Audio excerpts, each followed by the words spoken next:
এই 3-4 দিন আগে কাশ্মীরে একটা ঘটনা ঘটে গেল। এই আমার সব ছেলেগুলো, ভাইগুলো, হিন্দু মা বোনগুলো, মুসলমান ভাইগুলো, মা বোনগুলো কাশ্মীরে বেড়াতে গেছে। ওইখানে কি গুলি চলিয়ে আতঙ্কবাদী অথবা জঙ্গি যারা আছে, দেশদ্রোহী যারা আছে, রাষ্ট্রদ্রোহী যারা আছে, গুলি করে কতজনকে হত্যা করেছে? 26 জনকে হত্যা করেছে। মোবাইল আমি এতদিন দেখছিলাম, কাল পর্যন্ত দেখছিলাম, যেভাবে মোবাইলে চলছে যেন মনে হচ্ছে সব আমার হিন্দু ভাইয়েরাই যেন মারা গেছে। আজকে হিসাবটা দেখলাম 15টা মুসলমান, 15টা, আর বাকিটা আমার হিন্দু ভাইয়েরা। আচ্ছা, এই 15টা মুসলমান মারা গেছে, এদের নাম তো একবার কেউ বলল? কথাটা বুঝতে পারছেন? আচ্ছা, এই মা বোনগুলোকে, ভাইগুলোকে বাঁচাতে গিয়ে কাশ্মীরের একটা যুবক, সেও কিন্তু মারা গেছে। আমি দেখছি যাদের মারা গেছে তাদের কোল খালি হলো, তাদের ভাই গেল, কারো বোন গেল, কারো স্বামী গেল, কারো ছেলে গেল। আর অন্যদিকে রাজনীতি কিছু দল এটাকে নিয়ে বলো ফায়দা ওঠার চেষ্টা চলছে। ভারতের যা কন্ডিশন, এটা মরেও শান্তি নেই আর বেঁচেও শান্তি নেই। দেখো কি চলছে, পুরা ভারতটা কি চলছে। মর্মান্তিক ঘটনাটা, মর্মান্তিক ঘটনা। এ তদন্ত হওয়া দরকার আছে না? সরকার চেষ্টা করলে তদন্ত করতে পারে না? পারে। আমার প্রশ্ন, 300 কিলোমিটার এলো কি 50 কিলোমিটার এলো, বর্ডার থেকে ঢুকলো, গুলি করলো, মারলো, আবার বেরিয়ে চলে গেল, এখন পর্যন্ত কেউ গ্রেফতার হলো না। কথা বুঝতে পারছেন? এর মধ্যে কি আছে না আছে বলতে পারবো না। আমার মনে হচ্ছে সরষের মধ্যে ভূত আছে না না, আমার মনে হয় সরষের মধ্যে ভূত আছে। বছর 2 আগে একটা সেনাবাহিনী কনভয়ে আক্রমণ করে 40টা ভারতের নওজওয়ানকে হত্যা করেছে, মনে আছে? তার কিন্তু এখনো কোনো কিছু হলো না, বুঝতে পারলাম কি চলছে আল্লাহ পাক জানে। সব বড় বাবা আমাদের ছোট ছোট মাথায় ঢুকবে কি? ছোট ছোট মাথায় ঢুকছে, অনেক রকম তো মাথায় আসছে, অনেক রকম মাথায় আসছে। একটা কথা, বেড়াতে যাবেন, বেড়াতে গিয়েও শান্তি নেই। একটা কোন জায়গায় খেতে যাবেন, সেখানেও বলো শান্তি নেই।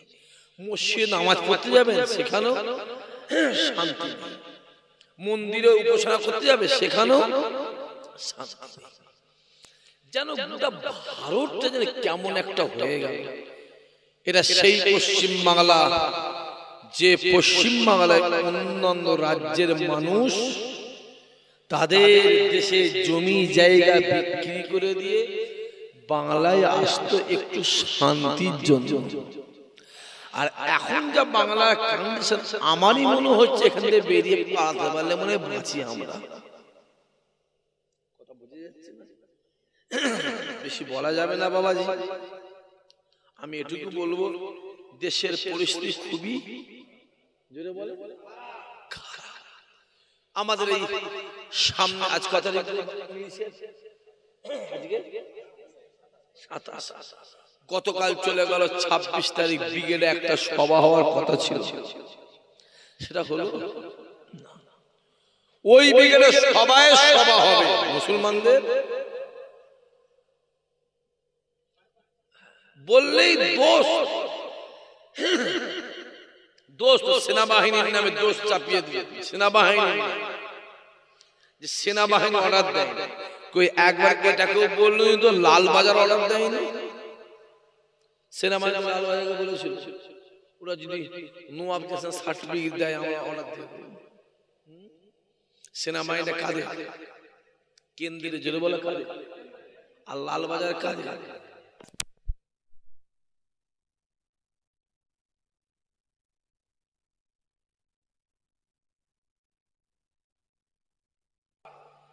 কেউ কাটতে পারবে না, খুব সমস্যা। ব্রিগেড ময়দানে একটা সভা হবে আমাদের ওয়াকাফ নিয়ে, কাকে নিয়ে? মাথায় রাখতে হবে এনআরসি, এনপিআর, সিএ এটা ছিল তোমার আমার বাঁচা মরার লড়াই। আর ওয়াকফটা হলো তোমার আমার ঈমানি লড়াই। এতে সাথ দিবার দরকার আছে না নাই? জোরে বলো। আছে বাবা, সাথ দিতে হবে। কে কি করলো দেখতে যাওনি, আমি পরিষ্কার করে বলছি।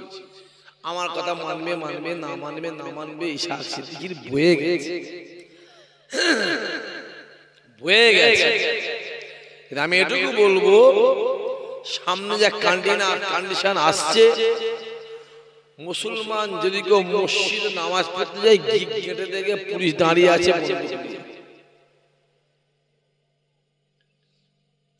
আজকাল সব উল্টো হচ্ছে। সোনপুরে যে ঘটনাটা ঘটলো, ওটা ঘটলো না ঘটানো হলো?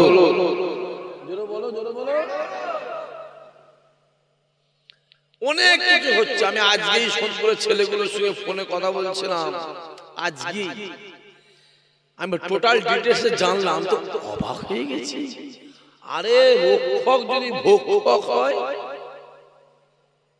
কিছু করা যাবে কি? আমরা যা দেখছি, শিয়ালে 7টা বাচ্চা কুমিরকে দিয়েছে পাহারা দিতে। শিয়ালে 7টা বাচ্চা কুমিরকে দিয়েছে। প্রতিদিন শিয়াল দেখতে যায়, কুমির বাচ্চা একটা করে প্রতিদিন খায়।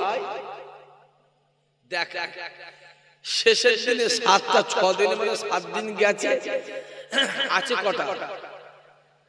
একটাকেই বারবার দেখাচ্ছে। দেখতে পাচ্ছি যে রক্ষক সেই রক্ষক।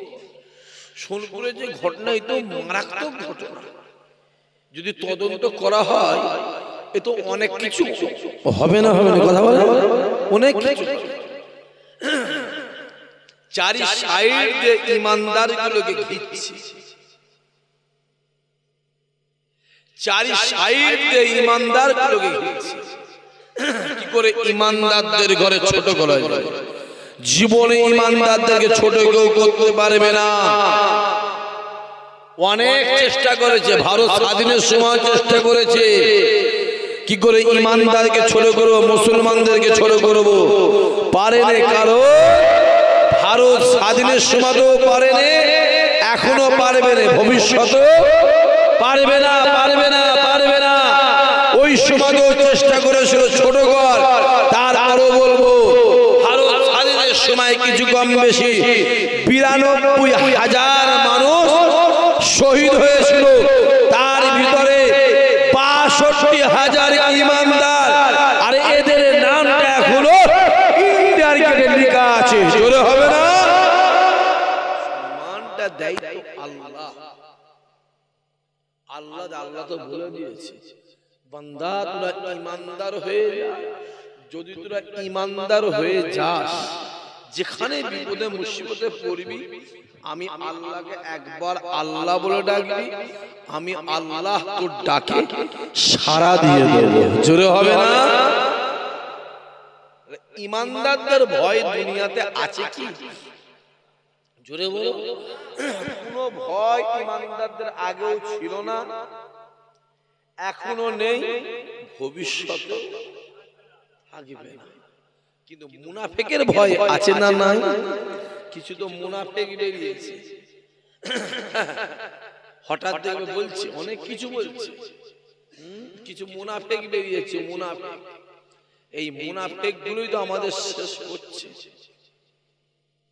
এই বুকটাই করছি অনেক জ্বলন আছে, জ্বলন। জ্বলনটাকে এখন নিবারণ করতে পারছি। বরফ খেয়েছি, তাও ঠান্ডা হচ্ছে। বুঝতে পারছেন কি বলছি? ঠান্ডা হবে।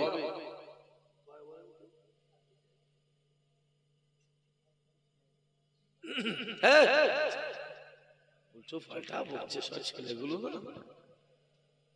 অনেক জ্বলন আছে,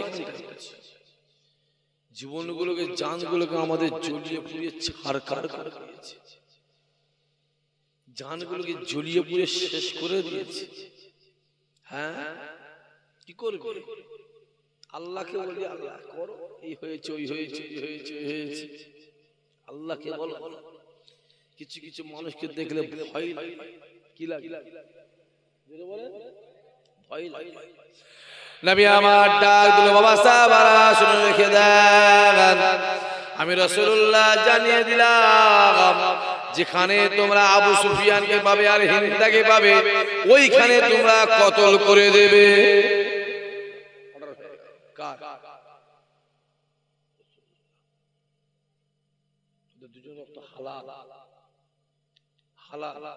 মুরগিটাকে হালাল করলে তার মানে কি? তার মানে জবাই করে হাঁসটাকে হালাল করতো। ছাগলগুলো ঘুরলে দেখবেন কিছু ছাগল বড্ড ঝামেলা করলে তোর বেটা হালাল হওয়া সব দিচ্ছে, তার মানে তোকে জবাই করতে হয়। রাসূল বলে দুজনকে পাবি, জবাই করবি। সাহাবারা কাতার কাতার দিয়ে খুঁজতে থাকে রাতের অন্ধকারে। আল্লাহ নবী আমার হুজরা খানায় রয়েছে, দুইজন এসে হাজির, ইয়া রাসূলুল্লাহ, ইয়া হাবিবাল্লাহ, হুজুর অন্যায় করেছি, ভুল হয়ে গেছে, হুজুর আপনি আমাদের ক্ষমা করে দেন, আপনি আমাদের হাতে হাত দিয়ে আমাদেরকে ঈমানে কালেমা পড়িয়ে মুসলমান করে দেন।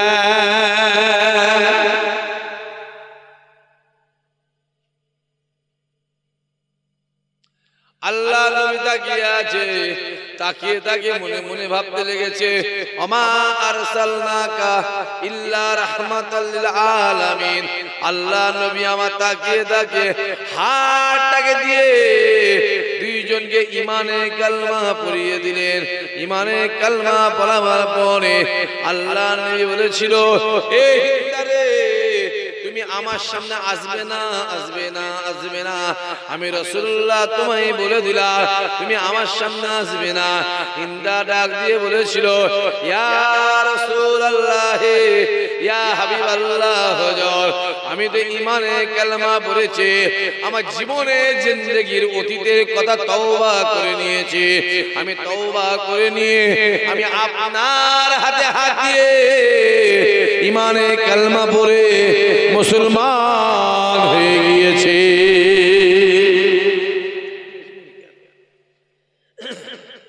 আপনি আমার আসতে মানা করছেন, মানা। আল্লাহ নবী বলেছিল, আমি রাসূলুল্লাহ জানিয়ে দিলাম, আমার চাচা হামজা যখন ইন্তেকাল হয়েছিলেন, শহীদ হয়েছিলেন, আমি চাচা যখন হামজা ইন্তেকাল হয়ে দুনিয়া দিয়ে বিদায় নিয়ে চলে গিয়েছিলেন, আমি নিজে চোখে দেখেছি তুমি আমার চাচার বুকে বসে হাত দিয়ে বুকটাকে ফেলে কলিজা ঝাড়টাকে বার করে চিবিয়ে চিবিয়ে চিবিয়ে চিবিয়ে খেয়েছিলে, কলিজা ঝাড়টাকে, ফ্যাপসা ঝাড়টাকে নিয়ে গায়ে মুখে রক্তটাকে মেখেছিলে। শুনে রেখে দাও, এই দৃশ্য যখন আমি তোমার দেখেছিলাম, এই হিন্দা আমি রাসূলুল্লাহ জানিয়ে দিলাম, যখন তুমি আমার সামনে আসো, তোমার মুখটা যেন আমার চোখে পড়ে যায়, আমি রাসূলুল্লাহর ওই কথাটা মনে পড়ে যায়। বাবা শুনে রেখে দাও, আমি রাসূলুল্লাহ, আমি আমার চাচাকে আমার জানের থেকে বেশি ভালোবাসি। আমিও কিছু কিছু মানুষকে বলি আসবে না, অনেক 4-5 জনকে বলেছি, কুচি আমার সামনে আসবে না ভাইজান, আপনি আসতে বাড়িতে মানা করেন না, বাড়িতে মানা করেন, বাড়িতে আসবে, খাবে, উঠবে, বসবে, শোবে, সব আমার সামনে শুনি কুচি। কত গাল পেরিয়েছিস, কত ছোট বড় কথা বলেছিস, কত অত্যাচার করেছিস, মোবাইলে এসে এসে লাইফে লাইফে এসে পারে না কথা বলতে, আসবে না কুচি, তোকে দেখলে না আমার ওইগুলো মনে পড়ে যায়, আমার মনে আসবে না, আসবে না। আরে মনে মনে বলি, আল্লাহ আই রব্বুল আলামিন, আল্লাহ পাক রাসূলুল্লাহর এই সুন্নাতটাও আদায় করছি, কেন না তুমি তো বলে দিয়েছো রাসূলুল্লাহর কাজ কাম চলাফেরা ওটা বসাটাই হলো সুন্নাত। আই রব্বুল আলামিন, আল্লাহ রাসূলের এই সুন্নাতটাও আদায় করলাম। আর আল্লাহ নবী বলেছে আখিরি জামানা যদি কেউ আমার একটা সুন্নত পালন করে আমি রাসূলুল্লাহ জানিয়ে দিলাম আমার আল্লাহ পাক তার আমলনামাতে 100টা শহীদের সওয়াব আমার আল্লাহ লিখে দেয়।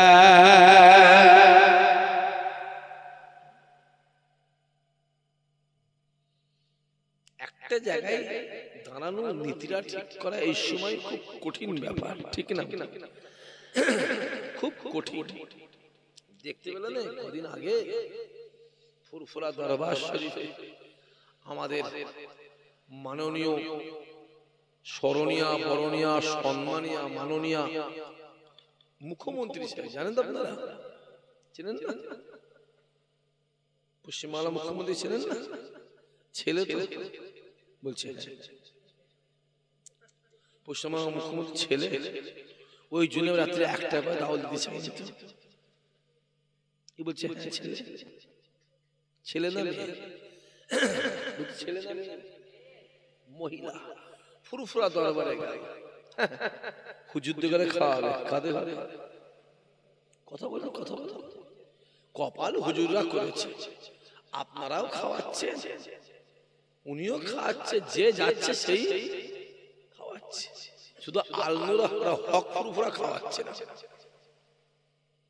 কপাল আমরা করেছি, যে যাচ্ছে খাওয়াচ্ছে। এত বড় বড় চিঠি, চিঠি দেখলে কলজে ঠান্ডা হয়ে যায়। চিঠি দিয়ে এলো দরবার, আমি ছিলাম না অবশ্যই, জলসায় ছিলাম, রোজার মাস তো ব্যস্তের মধ্যে থাকি। আব্বা চিঠি